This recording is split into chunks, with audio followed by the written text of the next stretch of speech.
Hello friends, elevator চ্যানেলে আমি তোমাদেরকে ওয়েলকাম জানাচ্ছি। তোমরা যারা 2026 সালে এমবিএতে অ্যাডমিশান নেবে, আহ, মানে 2026 সালে যারা তোমরা ফার্স্ট সেমেস্টারে উঠবে, এবার দেখো 2026 সালে এমবিএ ফার্স্ট সেমেস্টার স্টুডেন্টদের কথা আমরা এখন থেকে কেন বলছি তার অনেক কারণ আছে। প্রথম কথা হচ্ছে, দেখো আমাদের ওয়েস্ট বেঙ্গলে আমরা সব ইউনিভার্সিটিরই এমবিএ পড়াই, তার মধ্যে ম্যাকাউট ইউনিভার্সিটিও রয়েছে। তো এই ইউনিভার্সিটিগুলোতে কি হয়, ক্যালকাটা ইউনিভার্সিটিও ধরতে পারো, ফার্স্ট সেমেস্টারে এমবিএ সিলেবাসটা কিন্তু অনেক বড় থাকে এবং ডিফারেন্ট ব্যাকগ্রাউন্ড থেকে যেহেতু স্টুডেন্টরা আসে, যে যারা কমার্স ব্যাকগ্রাউন্ড বা আর্টস ব্যাকগ্রাউন্ডের স্টুডেন্ট হয়, তাদের কিন্তু এখানে সাবজেক্টগুলোর প্রতি তারা অতটা কিন্তু নলেজ তাদের থাকে না। কারণ এখানে আমাদের এমবিএ ফার্স্ট সেমেস্টারে তুমি যে ইউনিভার্সিটি বলো না কেন, ফান্ডামেন্টাল যে সাবজেক্ট ফার্স্ট সেমেস্টারের, সেটা কিন্তু ইকোনমিক্স থাকে, ম্যাক্রো ইকোনমিক্স, মাইক্রো ইকোনমিক্স, এগুলো তো থাকবেই, স্ট্যাটিস্টিক্স থাকবে, এর সঙ্গে অ্যাকাউন্টসও থাকে। তো এইবার এগুলো কিন্তু খুব বিগিনার লেভেলে নেই, বিশেষ করে ইকোনমিক্সটা কিন্তু এমবিএ খুব অ্যাডভান্স লেভেলে থাকে। তো সেক্ষেত্রে কিন্তু তোমাদের মাথায় রাখতে হবে, আমাদের ম্যাকআউট ইউনিভার্সিটির পার্টিকুলার সিলেবাসটা তুমি যদি বলো, এই সিলেবাসটাতে macro economics, micro economics, statistics এবং অ্যাকাউন্টস, এই সাবজেক্টগুলোর যে টোটাল সিলেবাস, সেটা কিন্তু 1 বছর কিন্তু খুবই কম। সিলেবাসটার এতটাই মানে লার্জ, তো এটা 1 বছরের প্রিপারেশান কিন্তু না নিলে স্মুথভাবে কিন্তু তুমি পরীক্ষাটা দিতে অসুবিধা হবে তোমার। এটাই অনেকে শুনে অবাক লাগে যে স্যারেরা কেন 1 বছর আগে থেকে পড়ার কথা বলছে। এটা তোমরা এখন আমাদের কথাটা হয়তো বুঝবে না, পরে তোমরা বুঝতে পারবে যে সিলেবাসটার গভীরতাটা দেখেই আমরা বলছি যে 1 বছরের প্রিপারেশান দরকার। কেননা পুরো সাবজেক্টটাকে আয়ত্তে আনতে গেলে তোমার এই 1 বছরের প্রিপারেশান নেওয়াটা খুবই দরকার। এবং আমরা এমবিএ ফার্স্ট সেমেস্টারের ক্লাস আমরা শুরু করে দিচ্ছি, ম্যাকার ইউনিভার্সিটির স্টুডেন্টদের ক্লাসও আমরা ফার্স্ট সেমেস্টারের শুরু করে দেবো 2026-এ যারা অ্যাডমিশান নেবে। আগে থেকে এরকম অনেক স্টুডেন্ট আমাদের ক্লাস করেছে এবং তারা কিন্তু খুবই উপকৃত হয়েছে। এবং তোমরা একটু খোঁজ নিলেই দেখতে পারবে এমবিএ ফার্স্ট সেমেস্টারে কিন্তু সাপ্লিটা বেশি পায়, কারণ এখানে কিন্তু সাবজেক্টগুলো নতুন এবং ইকোনমিক্সের নলেজ অনেকেরই থাকে না।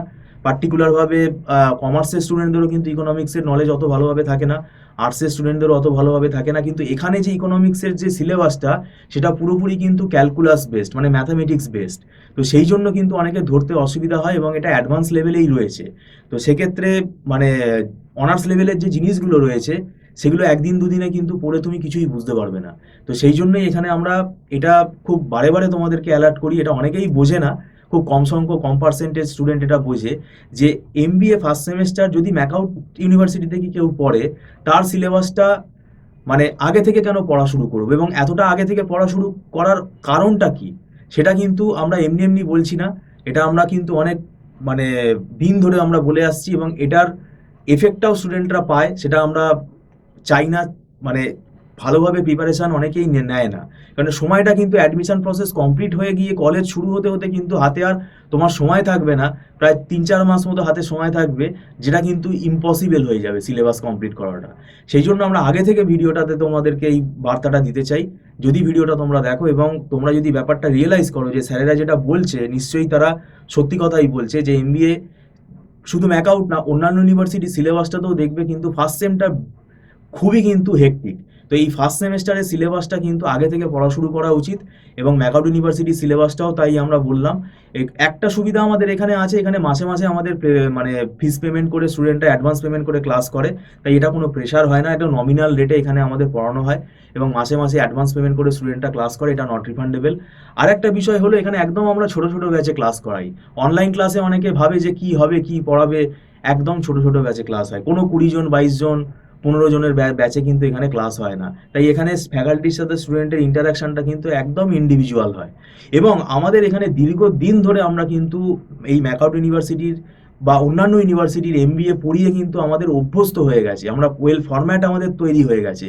তাই এটা কিন্তু আমরা একটু মানে সব ধরনের স্টুডেন্টকেই আমরা কিন্তু মানে পড়িয়ে দিতে পারি। এবার ব্যাপারটা হচ্ছে, আমাদের এখানে স্পেশালিটি হলো আমাদের নিজেদের হাতে লেখা, হাতে তৈরি করা নোটস আছে, যে নোটসগুলো কিন্তু স্টুডেন্টদের বুঝতে খুব সুবিধা হবে এবং স্টুডেন্টরা সেগুলো মানে ইজিলি বুঝতে পারবে এবং সেগুলোই ফলো করে আমরা ক্লাসে পড়াই। আর এখন কিন্তু আমাদের ম্যাকআউট ইউনিভার্সিটি যদি তুমি বলো, কোনো কোয়েশ্চেন প্যাটার্ন কিন্তু তুমি সাজেশন পড়ে গেলে কিন্তু মিলবে না, কোনো 10 ইয়ার্স মিলবে না, এখন নতুন কোয়েশ্চেন প্যাটার্ন হয়ে গেছে। তাই এই ভুলটা করবে না যে সাজেশন পড়ে চলে যাব, তাহলে কিন্তু মানে খুব অসুবিধায় পড়তে হবে। তোমাকে সবই পড়ে যেতে হবে, দরকার হয় তুমি আগে থেকে পড়া শুরু করো। কোথা থেকে কোয়েশ্চেন আসবে এটা কিন্তু কেউ প্রেডিক্ট করতে পারবে না। তো যাই হোক, তোমাদেরকে আমি এই অ্যাডভাইসটা দিলাম, এবং অন্যান্য ব্যাকগ্রাউন্ডের যারা স্টুডেন্ট আছে তাদেরও কিন্তু এটা অসুবিধা হয়, এমনকি সায়েন্স ব্যাকগ্রাউন্ডের স্টুডেন্টদেরও কিন্তু এটা অসুবিধা হয়। তারা কিন্তু খুব ভালোভাবে স্ট্যাটিস্টিক্সও যে করে আসছে তার কিন্তু মানে নেই। তো যারা আর্টসের স্টুডেন্ট তাদের সময়টা আরও বেশি লাগে, কেননা তাদের ক্যালকুলাস জানা থাকে না, তাদের স্ট্যাটিস্টিক্সও ভালোভাবে জানা থাকে না। এবং স্ট্যাটিস্টিক্স যেগুলো আমাদের থাকে তার মধ্যে কিন্তু ক্যালকুলাসেরও লজিক রয়েছে, মানে ক্যালকুলাসও কিন্তু থাকে, ক্যালকুলাসেরও ফর্মুলা আমাদের কিন্তু জানতে হয়। তো এই ম্যাথামেটিক্যাল কনসেপ্টগুলো বিল্ড আপ করতে কিন্তু অনেক সময় লেগে যায়, যার জন্যই আমরা বলছি সিলেবাসটাও এতটা বড়, তার উপর এই প্রিলিমিনারি জিনিসগুলো কিন্তু স্টুডেন্টদের মধ্যে আমরা দেখেছি ল্যাকিং থাকে। তো সব মিলিয়ে এগুলো তৈরি করতে করতে কিন্তু আমাদের একটা বছরই লেগে যায়। তো সেই জন্য আমরা তোমাদেরকে বলছি যে যদি তোমরা অনলাইন টিউশনে আগ্রহী থাকো তাহলে তোমরা আমাদের সাথে যোগাযোগ করতে পারো স্ক্রলে। ভিডিওটা সম্পূর্ণ দেখার জন্য তোমাদেরকে আমি ধন্যবাদ জানাচ্ছি। Thank you so much.